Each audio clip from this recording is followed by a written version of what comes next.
Сәлеметсіздер ма, құрметті көрермендер. Бүгінгі видеода мен сіздерге шугаринг жасаудың екі түрін көрсететін боламын. Бұл мен өзім пісірген паста, оны қалай үй жағдайында пісіруге болатыны туралы алдыңғы видеода көрсетіп өткенмін. Оның ссылкасы сипаттамада болады.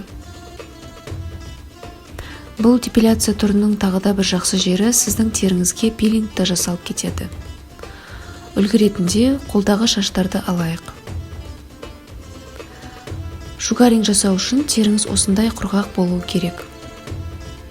Алдымен матамен алу әдісін көрсетейін. Егер пастаңыз тым жұмсақ болса, онда осы әдіс жақсы. Пастаны шаш өсу бағытына қарама-қарсы жағып,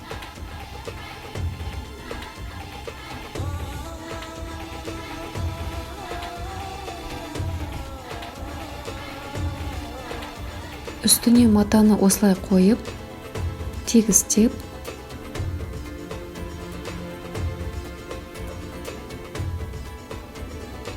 одан соң оны шаш өсу бағыты бойынша тез жұлып тастайсыз.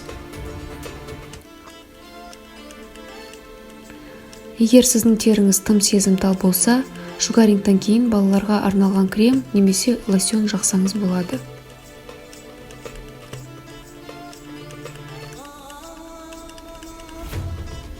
Екінші әдіс.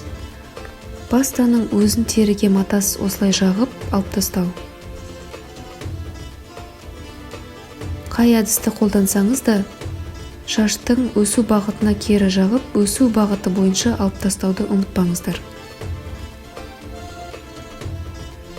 Терінің бір аймағын бірден осылай 3-4 рет тазалауға болады. Бір рет шугаринг жасағаныңыздың нәтижесі ұзақ уақытқа дейін жетеді.